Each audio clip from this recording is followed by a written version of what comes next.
Hello everyone, welcome to another video on my channel. I'm Marshall3498, and today's motovlog topic is going to be related about motorcycles, as most of my content usually is.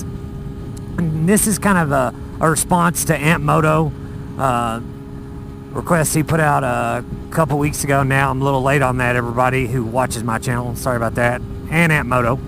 But today's motovlog is going to be about why I ride and some of the history of how my motorcycle riding started upon.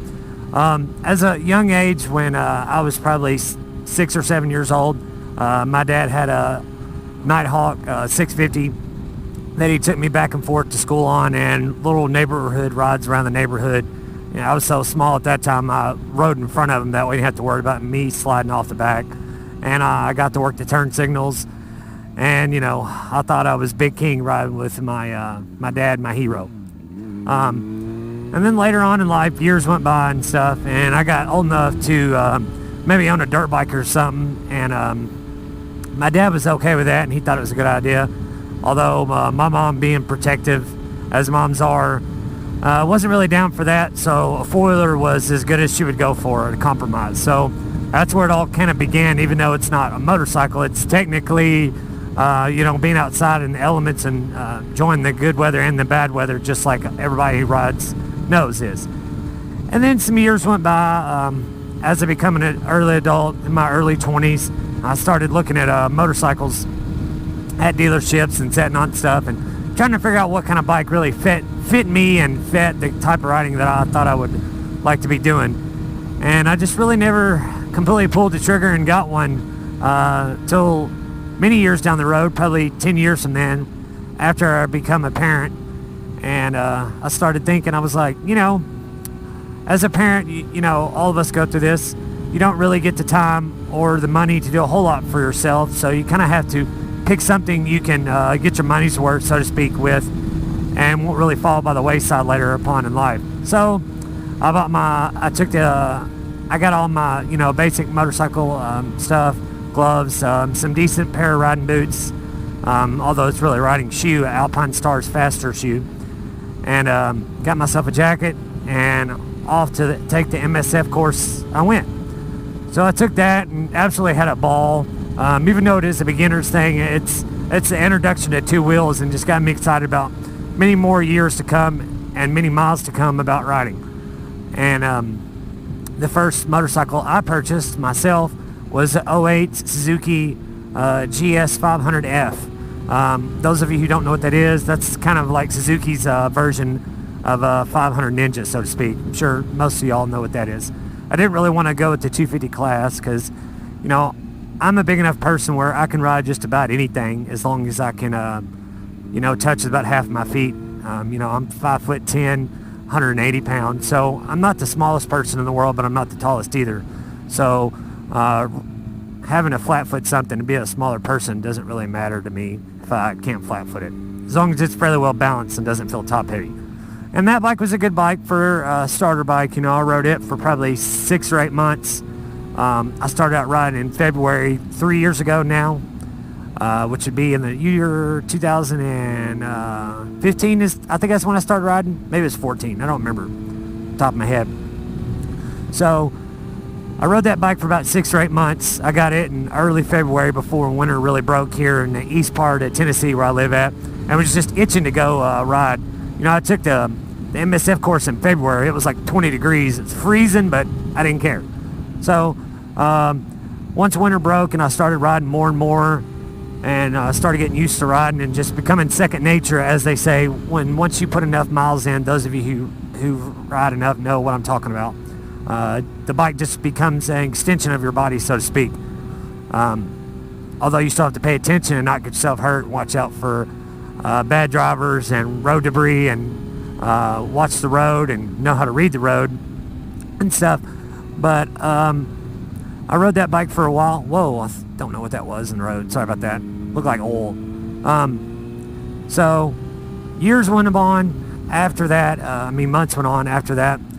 And although the GS little 500F was a good little starter bike, so to speak, it wasn't really lacking on power that much. It would do 80 miles an hour pretty easy, but the vibrations on it being just a 2-cylinder parallel twin 500, if you went on a long ride somewhere on the interstate more than 30 minutes, it would just make my hands and my feet numb from the vibration, as those kind of small beginner bikes, a lot of them do.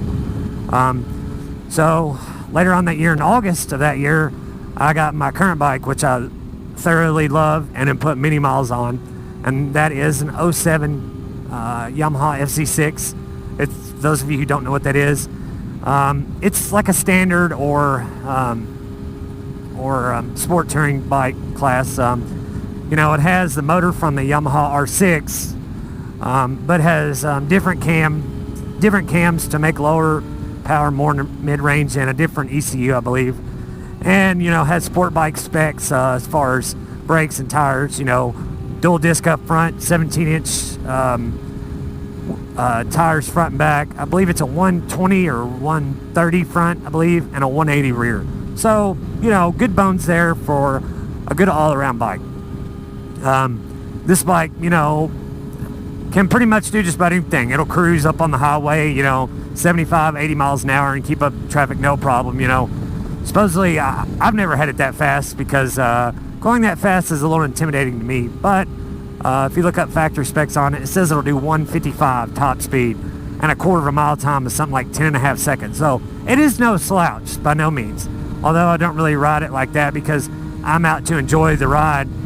And being in my later 30s, I'm past the speed junkie phase, that's for sure. So, riding to me is just a thing that I do and I love to do, and it's my way of disconnecting and unplugging from everyday life, so to speak, and getting to unwind and be one with nature, like on a beautiful, gorgeous day here in Tri-Cities. Even though it is mid-March and should be 75 degrees, it's like 60 degrees and not a cloud in the sky. So I'll take that any day versus the weather we've had recently.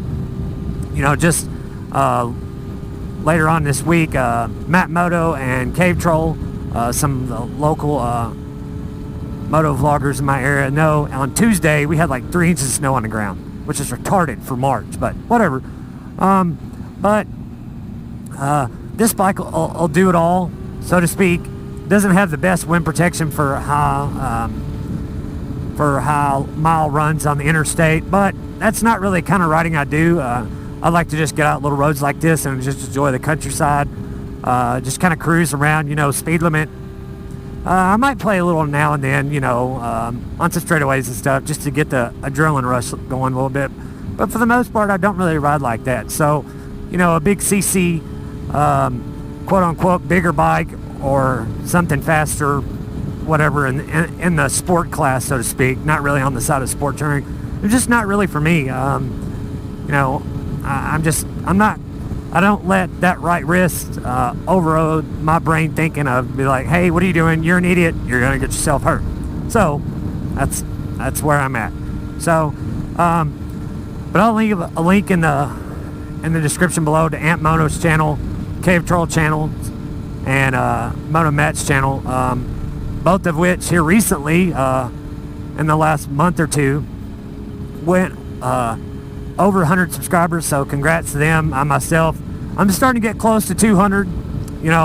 Last time I checked, it's 157 and over 90,000 total views. So that just happened like a week ago, I believe, that I went over 90,000, which, although I don't have a lot of subscribers, at least somebody's watching my content, so to speak, I guess. Even though I don't think I'm that great of a moto blogger and not really that good of a public speaker, I get a topic in my head and come out and shoot from the hip, and I'm my own person, and I don't pretend to be something I'm not, and I'm down to earth, just like Cave Troll, Moto Matt, and Ant Moto seem to be.